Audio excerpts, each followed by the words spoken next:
이번 영상에서는 수원대 면접 전형에 대해 설명합니다. 경쟁률을 먼저 살펴보면 면접 위주 교과 전형 210명 모집에 2,822명이 지원했습니다.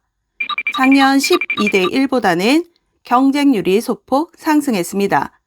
수능 최저가 한 과목 4등급 이내인 고교 추천 전형은 106명 모집에 2,547명이 지원해 작년 경쟁률 17대 1보다 대폭 상승했습니다. 작년보다 600여 명이 더 지원했습니다. 면접 위주 교과 전형은 모집 정원의 5배수를 1차 선발해 10월 19일부터 21일까지 면접을 실시합니다. 고교 추천 전형은 지원자 전체를 수능 이후인 11월 22일부터 24일까지 면접을 실시합니다. 수원대 홈페이지에 있는 입학 자료실에서 면접에 대한 공식적인 안내를 가져왔습니다. 1분가량의 자기소개를 시작으로 인성 면접 방식으로 진행되며 면접 복장은 교복 착용도 가능하다고 합니다. 수원대의 면접 전형을 평가 항목과 방법으로 정리한 화면입니다. 평가의 항목은 4가지로 인성, 학업 계획 및 포부, 창의력과 사고력, 전공 적합성입니다. 형식은 각 평가 항목에 따른 질문에 답변하는 구술 면접으로 지원자 3명 이내의 그룹 면접으로 진행됩니다. 그룹 면접은 자신의 역량을 돋보이게 하면서도 다른 지원자들과의 균형을 잘 맞추는 것이 중요합니다. 다른 지원자의 답변과 다른 차별화된 답변을 위해 무리하게 답변 시간을 길게 가져가는 것은 좋지 않습니다. 간결하고 명확하게 핵심을 전달하고 비슷한 답변이라도 자신의 경험이나 생각을 추가해서 답변을 개성 있게 만들어야 합니다. 또한 자신의 답변 차례가 아닐 때는 다른 지원자의 답변을 경청하는 모습을 보여주어 평가자에게 좋은 인상을 남기도록 노력해야 합니다. 다른 지원자와 직접적으로 경쟁하는 태도 대신 자신의 고유한 강점을 부각하는 데 집중해야 합니다. 2024학년도 선행학습 영양평가에 있는 수원대 면접 문항입니다. 학업 계획과 포부 항목에서는 대학 진학 후에 하고 싶은 것과 어떤 학습 습관을 가져야 하는지에 대해 질문했습니다. 창의력과 사고력 항목에서는 과제 활동에서 선호하는 형태와 견해 차이를 좁힐 수 있는 방법을 질문했습니다.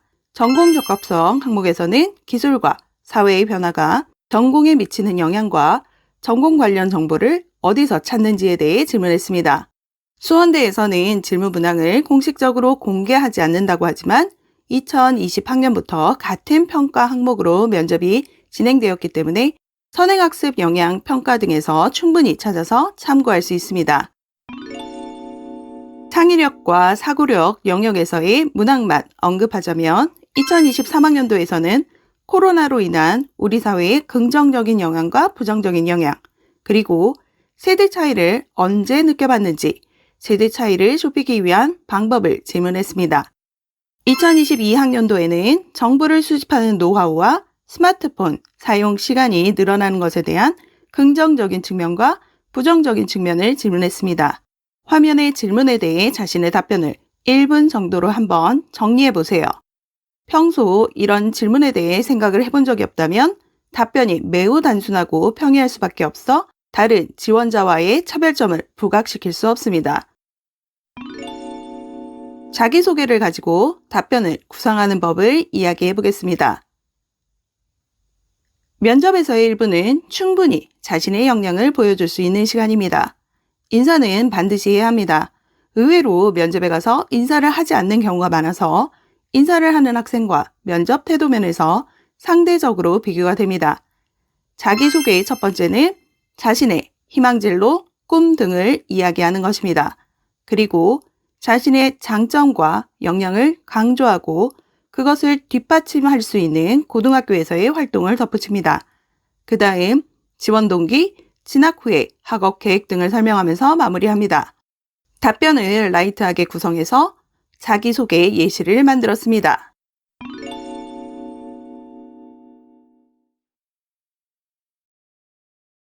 첫 번째는 환경보호와 오염 방지 기술 개발에 대한 열정과 목표를 설명하며 고등학교 시절부터 관련 교과목에 몰입하고 지식을 쌓아왔다는 내용입니다. 또한 화학 선생님과의 상담을 통해 꿈을 구체화했다는 점을 강조했습니다. 두 번째는 실천 경험으로 학급 내 분리수거와 재활용 프로그램 제안을 통해 이 경험이 어떻게 주변 환경에 긍정적인 영향을 미쳤는지를 설명합니다. 세 번째는 이 경험으로 문제 해결 능력과 리더십과 같은 자신의 강점을 설명합니다. 마지막으로는 학업 계획과 목표를 다시 강조하면서 대학에서 배우고 싶은 구체적인 분야와 목표, 학습과 프로젝트 참여에 대한 열망을 표현했습니다. 이런 식으로 자기소개의 구성을 키워드 중심으로 개요를 작성해서 문장을 말해보는 것을 추천합니다. 면접에서 예상 문제와 답변을 만들 때 문장보다는 키워드 중심으로 준비하고 연습해야 실전에서 암기한 것을 잊어버려서 당황하는 것을 방지할 수 있습니다.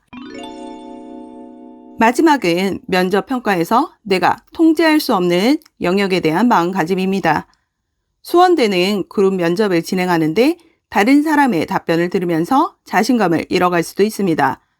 면접은 의사소통 능력을 통해 자신의 역량을 인정받는 시험입니다. 메리비안의 법칙에 의하면 대면 의사소통에서 언어적 요소보다는 비언어적인 요소가 더 큰 효과를 발휘한다고 합니다. 자신의 답변 차례가 아닐 때 고개를 끄덕이거나 미소를 짓는 등의 적극적인 경청 자세로 다른 사람에 대한 존중을 보여줘야 합니다. 그리고 답변을 말할 때는 단정한 자세와 편안한 눈맞춤을 통해 좋은 인상을 남겨야 합니다. 내가 통제할 수 있는 답변 내용, 자세, 표정, 복장에 신경 써서 면접을 마치고 내가 통제할 수 없는 면접관의 평가와 다른 사람의 답변에 대해서는 신경 쓰지 말고 너무 잘하려고 하는 것보다 실수는 하지 말자라는 마음가짐을 가지고 지금부터 연습을 해야 합니다. 연습은 하면 할수록 늘기 때문에 수능 시험을 준비하다 휴식 시간을 이용해 틈틈이 반복해서 노력해야 합니다. 그럼 수원대 면접을 준비하는 여러분들의 합격을 응원하겠습니다. 영상을 보고 궁금하신 부분은 댓글로 남겨주세요. 구독, 좋아요, 알림 설정은 영상 제작에 큰 힘이 됩니다.